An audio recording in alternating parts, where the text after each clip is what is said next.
Halo semuanya. Kami dari kelompok 1 mata pelajaran sejarah wajib yang akan membuat podcast tentang sistem pemerintahan pada masa demokrasi liberal atau parlementer yang terjadi di tahun 1950 sampai 1959 kabinet yang jatuh bangun. Sebelum masuk ke podcastnya, perkenalkan saya Fatihah Andi Wibowo. Saya Muhammad Fahri Akbar. Saya Subhan Farido. Saya Agus Sabra. Saya Muhammad Dimas. Dan langsung aja kita masuk ke podcastnya. Halo pendengar setia, selamat datang di podcast Sejarah Indonesia. Kali ini kita akan membahas sebuah periode penting yang sering disebut dengan masa demokrasi liberal atau demokrasi parlementer yang berlangsung dari tahun 1950 sampai 1959. Nah, periode ini tuh menarik banget guys, karena di sini tuh Indonesia benar-benar nyobain yang namanya sistem demokrasi modern. Tapi sayangnya periode ini juga dikenal sebagai masa kabinet jatuh bangun. Dalam waktu hanya 9 tahun, ada 7 kali pergantian kabinet yang terjadi. Wah, bisa dibilang stabilitas politik saat itu masih jauh banget nggak sih dari harapan? Tapi kalian tahu nggak sih awal mula dari masa ini tuh kenapa? Awal mulanya itu, mari kita mulai dari awal ya. Pada 17 Agustus 1950, Indonesia resmi kembali dibentuk negara Kesatuan Republik Indonesia. Setelah sebelumnya sempat berbentuk Republik Indonesia Serikat RIS. Nah, sejak itu kita menggunakan Undang-Undang Dasar Sementara 1990. Nah, UUDS ini mengatur bahwa sistem pemerintahan kita menganut model parlementer. Apa sih artinya itu? Nah, parlementer itu presiden yang hanya berfungsi sebagai kepala negara. Yang kedua itu kekuatan pemerintah sehari-hari di tangan perdana menteri dan kabinet. Nah, yang ketiga itu kabinet bertahan kalau didukung oleh mayoritas anggota parlementer. Nah, yang keempat itu ada kepercayaan kepercayaan itu hilang, parlemen bisa menjatuhkan kabinet lewat mosi tidak percaya. Nah, itu guys. Berarti teorinya terdengar sangat demokratis dong. Tapi dalam praktik sistem ini tuh menimbulkan banyak masalah. Kenapa nih? Nah, karena jumlah partai politik sangat banyak dan karena punya kepentingan masing-masing. Koalisi sering terbentuk tapi cepat bubar karena perbedaan pendapat. Nah, gitu guys. Oh, jadi kayak gitu. Terus maksud kabinet jatuh bangun itu apa? Nah, kabinet jatuh bangun. Sekarang nih, mari kita lihat kabinet-kabinet yang akan memimpin selama demokrasi liberal. Yang pertama, kabinet Natsir. Dia tuh dari September 1950 sampai Maret 1961. Dipimpin oleh Muhammad Natsir dari Partai Masyumi. Salah satu kebijakan pentingnya adalah mendorong integritas wilayah-wilayah RIS ke dalam NKRI. Tapi konflik politik antar partai membuat kabinet ini tidak bertahan lama. Yang kedua, ada kabinet Sudirman Sudiojo dari April 1951 sampai Februari 1992. Kabinet ini menandatangani perjanjian Mutual Security Act dengan Amerika Serikat. Maksudnya Indonesia bisa mendapat bantuan, tapi konsekuensinya Indonesia dianggap berpihak pada Barat di tengah perang dingin. Hal ini memicu kritik keras dan membuat kabinet jatuh. Yang ketiga ada kabinet Wilopo dari April 1952 sampai Juni 1993. Salah satu kasus yang menjatuhkan kabinet ini adalah peristiwa Tanjung Morawa di Sumatera Utara, yaitu bentrokan antara petani dengan aparat terkait sengketa tanah perkebunan. Peristiwa ini membuat dukungan politik terhadap kabinet merosot. Yang keempat ada kabinet Ali Sastro Widjojo 1 dari Juli 1953 sampai Juli 1955. Kabinet ini cukup sukses. Salah satu pencapaiannya adalah konferensi Asia Afrika di Bandung tahun 1955 yang membuat Indonesia dikenal dunia.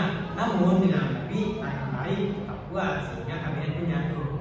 Nah, yang kelima ada kabinet Burhanuddin Harahap dari Agustus 1955 sampai Maret 1956. Kabinet ini sangat penting karena berhasil menyelenggarakan pemilu 1955. Ini adalah pemilu pertama di Indonesia yang berlangsung sangat demokratis, jujur, dan adil. Hasilnya 4 partai besar pun muncul. Ada PNI masih unik PKI. Namun meski pemilu sukses, kabinet tetap tidak bisa bertahan. Nah, yang keenam ada kabinet Ali Sastro Amin Jojo.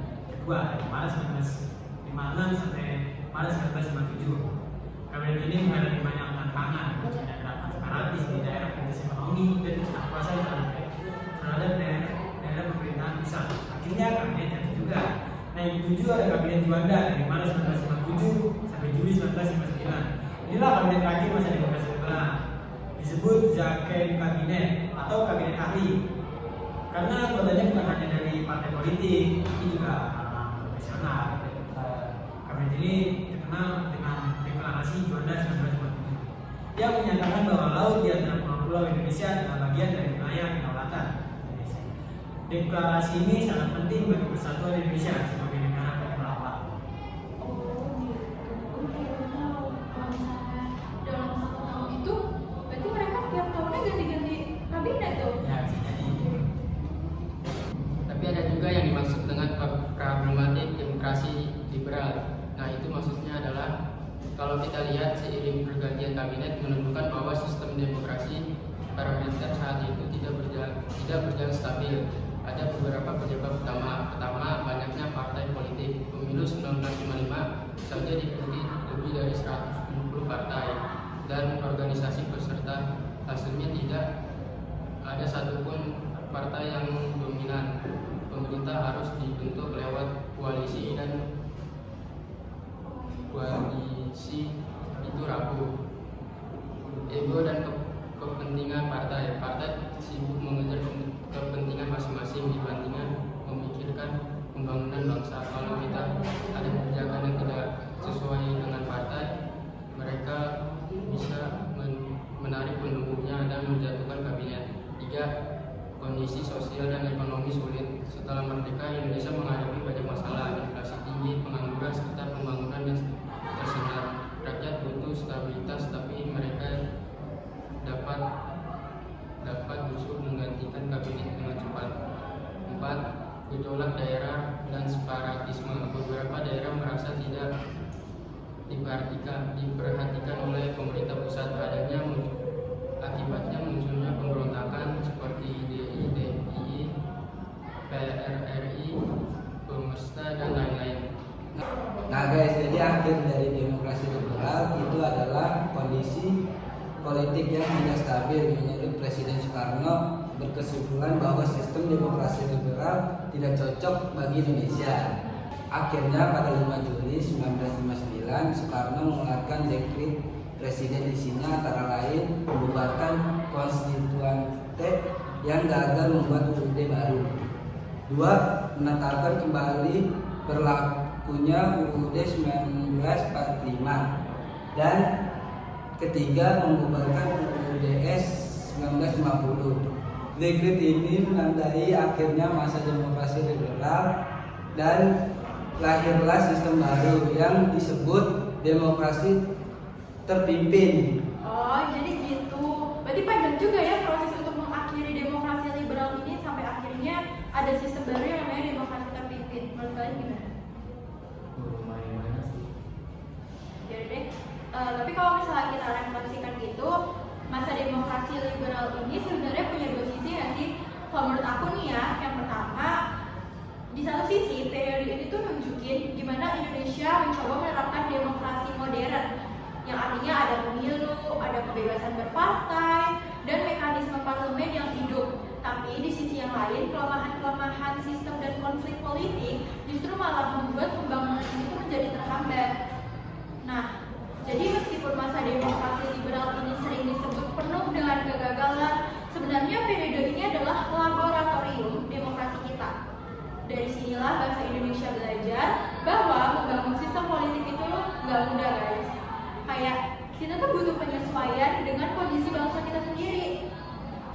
Baiklah pendengar sekalian, itu tadi adalah obrolan kita tentang masa demokrasi liberal di Indonesia yang terjadi di tahun 1950 sampai 1959. Semoga cerita kabinet jatuh bangun ini bisa menambah wawasan kalian semua dan membuat kita lebih paham bahwa sejarah bukan sekadar masa lalu, tapi juga cermin untuk masa depan. Sampai jumpa di episode berikutnya dari Podcast Sejarah Indonesia.